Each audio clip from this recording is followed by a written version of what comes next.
नमस्कार दोस्तों। आज की वीडियो बहुत ही महत्वपूर्ण है, पूरा सुनो। एक बार भगवान बुद्ध अपने शिष्यों के साथ बैठकर उन्हें कुछ समझा रहे थे।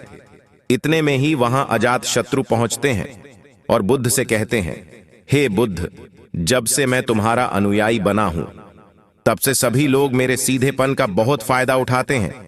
आपका अनुयायी बनने से पहले लोग मुझसे बहुत डरते थे, क्योंकि तब मैं बहुत रूठा और किसी को भी मृत्युदंड देने में क्षण भर का भी समय नहीं लगाता था। आपका अनुयायी बनने के बाद अब मेरा मन इन कामों को करने को तैयार नहीं होता है और मैं सभी लोगों को प्रेम देना चाहता हूं। दोस्तों, परंतु कुछ लोग इस बात का गलत फायदा उठा रहे हैं और इससे मेरी प्रजा को बहुत खतरा है। मेरे शासन में बहुत दिक्कतें आ रही हैं। अब आप ही बताएं कि मैं क्या करूं। तब बुद्ध उसे एक कहानी सुनाते हैं। एक बार एक भिक्षु एक गांव से गुजर रहा था। उस गांव में एक बहुत बड़ा पीपल का वृक्ष था। चलते चलते भेजो बहुत थक गया था।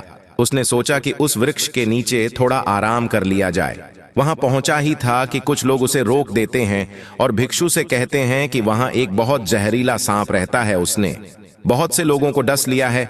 दोस्तों, वह इतना खतरनाक है कि जो भी उसके सामने आता है वह उसे जिंदा नहीं छोड़ता।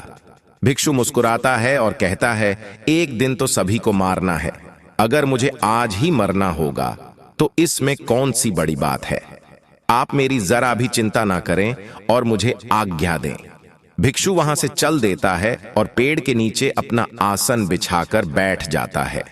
थोड़ी ही देर बाद उसके सामने सांप आता है और उसे कहता है, क्या तुम्हें मुझसे डर नहीं लगता? क्या तुम्हें पता नहीं यह मेरा इलाका है और यहाँ पर आने की किसी की भी हिम्मत नहीं होती? तब भिक्षु उसे बहुत ही प्रेम के साथ कहता है, इसमें डर वाली कौन सी बात है? तुम जो भी करते हो वॉइस नहीं करते हो, क्योंकि तुम्हें डर है कि कोई तुम्हें मार ना दे, इसीलिए तुम दूसरों को डराते हो। मुझे किसी बात का डर नहीं, ना ही मुझे मृत्यु का डर है और ना ही जीवन की लालसा है।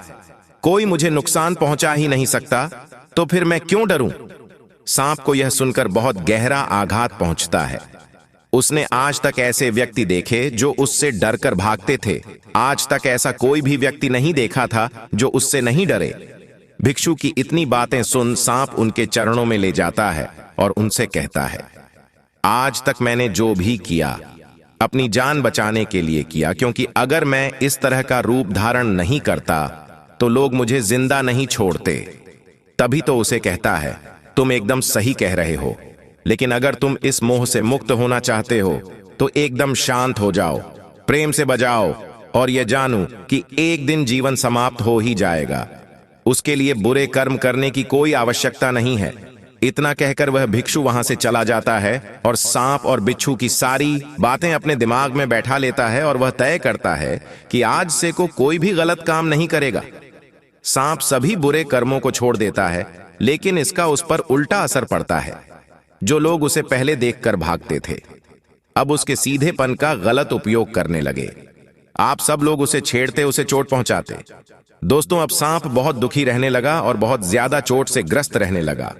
अब उसके शरीर पर बहुत से चोट के निशान बन गए, क्योंकि आप लोगों को नुकसान नहीं पहुंचाता था और सभी लोगों के साथ प्रेम से रहने की कोशिश करता। लेकिन लोगों में उसके प्रति जो भाई था वही उसे सुरक्षित रखता था। कुछ दिनों बाद वह भिक्षु फिर से उसी पेड़ के नीचे आता है और वहां अपना आसन बिछाकर बैठ जाता है और उत्साह को देखकर बड़ा आश्चर्यचकित होता है कि पहले सर की क्या स्थिति थी, लेकिन अफसर की क्या स्थिति हो गई है, और बहुत सर के लिए बहुत चिंतित भी होता है। बच्चों को देखकर साफ कहता है, अभी तो जब से आपने मुझसे कहा कि मैं शांत हो जाऊं और प्रेम को अपना हूं, तब से लोगों ने मुझसे बहुत गलत व्यवहार करना शुरू कर दिया, जिससे मुझे जीवन जीने में बहुत कठिनाई हो रही है। अब आप ही बताएं मुझे क्या करना चाहिए। भिक्षु कहता है, यह मित्र, मैंने तुमसे यह नहीं कहा था कि तुम अपने स्वभाव को ही बदल लो। तुम सिर्फ हो और क्रूरता ही तुम्हारा स्वभाव है।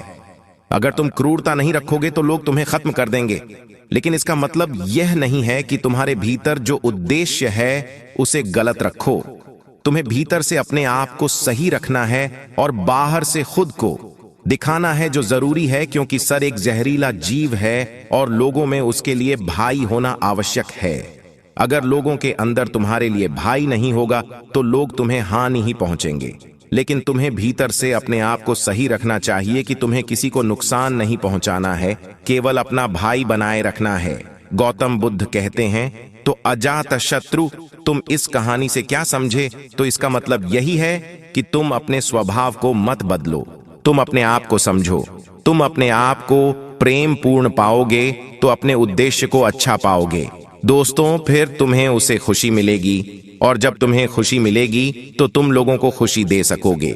और यहाँ इस बात की जरा भी जरूरत नहीं है कि तुम बाहर से लोगों को क्या दिखा रहे हो, जरूरत इस बात की है कि तुम भीतर से अपना उद्देश्य क्या रखते हो।